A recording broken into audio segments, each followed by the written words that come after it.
Hi everybody, we are going to go through Little Brother Part 1. We're going to annotate it a little bit. Your assignment is to make a prediction based on what you've read, and to state your claim in bold. You need to give a piece of textual evidence, so that is why we're going to read this together and underline important parts. Alright, 30th of October 2020. Peter had wanted a little brother for 3 Christmases in a row.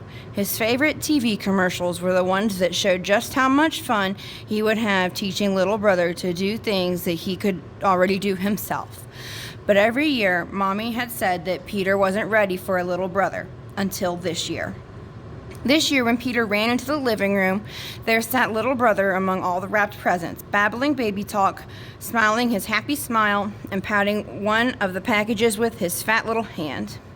Peter was so excited that he ran up and gave little brother a big hug around the neck. That was how he found out about the button. Peter's hand pushed against something cold on little brother's neck, and suddenly little brother wasn't babbling anymore, or even sitting up. Suddenly, little brother was limp on the floor, as lifeless as an ordinary doll. As lifeless as an ordinary doll. "Peter," Mommy said. "I didn't mean to." Mommy picked up little brother, sat him in her lap, and pressed the black button on the back of his neck. Little brother's face came alive, and it wrinkled up as if it were about to cry. But Mommy bounced him on her knee and told him what a good boy he was. He didn't cry after all. "Little brother isn't like your other toys, Peter," Mom said. "You have to be extra careful with him, as if he were a real baby." She put little brother down on the floor, and he took tottering baby steps towards Peter. "Why don't you let him help open your other presents?" That's what Peter did. He showed little brother how to tear the paper and open the boxes. The other toys were a fire engine, some talking books, a wagon, and lots of wooden blocks. The fire engine was the second best part. It had lights, a siren, and hoses that blew green gas just like the real thing. There weren't as many presents as last year, Mommy explained, because little brother was expensive. That was okay. Little brother was the best present ever. Well, that's what Peter thought at first. At first, everything that little brother did was funny and wonderful.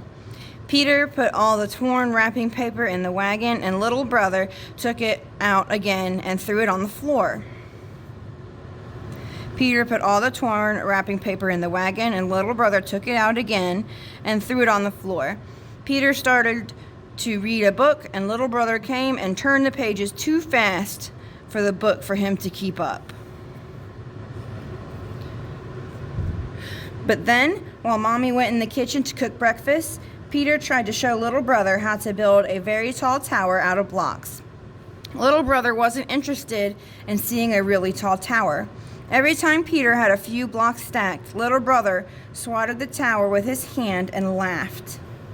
Peter laughed too, for the first time, and the second. But then he said, "Now watch this time. I'm going to really make it big." But little brother didn't watch. The tower was only a few blocks tall when he knocked it down. "No," said Peter. He grabbed hold of little brother's arm. "Don't!" Little brother's face wrinkled. He was getting ready to cry. Peter looked toward the kitchen and let go. "Don't cry," he said. "Look, I'm building another one. Watch me build it." Little brother watched. Then he knocked down the tower. Peter had an idea.